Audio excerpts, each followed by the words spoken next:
سرکار دو عالم صلی اللہ علیہ وسلم جمعہ کے دن مسجد نبوی میں منبر پر خطبہ کے لیے آئے. ایک صحابی کھڑا ہوا، عرض کی اللہ کے رسول ایک زمانہ ہو گیا مدینے میں بارش نہیں ہوئی، آپ رب سے مانگیے نا وہ باران رحمت نازل فرمائے. اب تو ہمیں جانوروں کو پلانے کے لیے بھی پانی نہیں ملتا، خشک سالی ہو گئی. حدیث پاک میں آتا ہے رحمت عالم صلی اللہ علیہ وسلم نے منبر پر بیٹھے ہوئے دعا کے لیے ہاتھ اٹھائے اور یوں مانگا، اللہم اسقنا غیثا مغیثا مریعا مریعا غدقا طبقا ضارا نافعا غیر ضار عاجلا غیر آجل تملأ به الزرع وتحيي به الأرض بعد موتها. خدا بندہ مدینے والے بارش مانگتے ہیں، میں محمد سفارش کرتا ہوں بارش برسا دے. ایسی بارش برسا جو نقد ہو، ادھار نہ ہو، نفع مند ہو، ضرر رسا نہ ہو، رم جھم ٹپک ٹپک کرائے، موسلا دھار نہ ہو.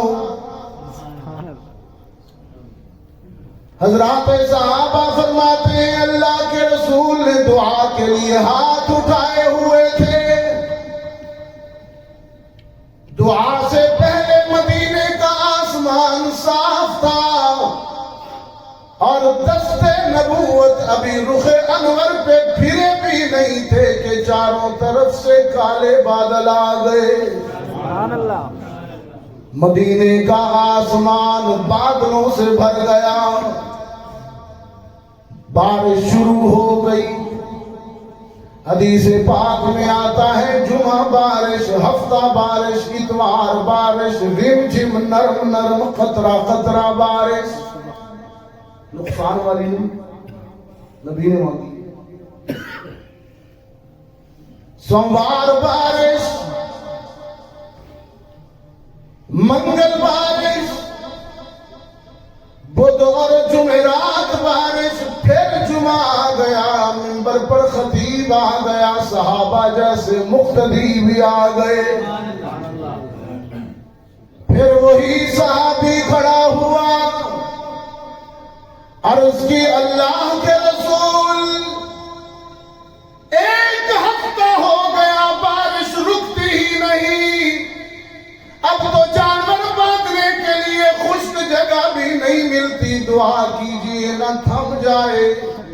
رحمت عالم نے دعا کے لیے مسکراتے ہوئے پھر ہاتھ اٹھائے، اللہم حوالینا ولا علینا. خدا بندہ ان بادلوں کو وہاں بھیج دے جہاں ان کی ضرورت ہے. حضرات صحابہ فرماتے ہیں ادھر دست رسالت اٹھے، ادھر مدینے کا آسمان صاف ہونا شروع ہو گیا. یوں لگتا تھا جیسے میرے آقا نے ہاتھوں سے بادل ہٹا دیے ہوں.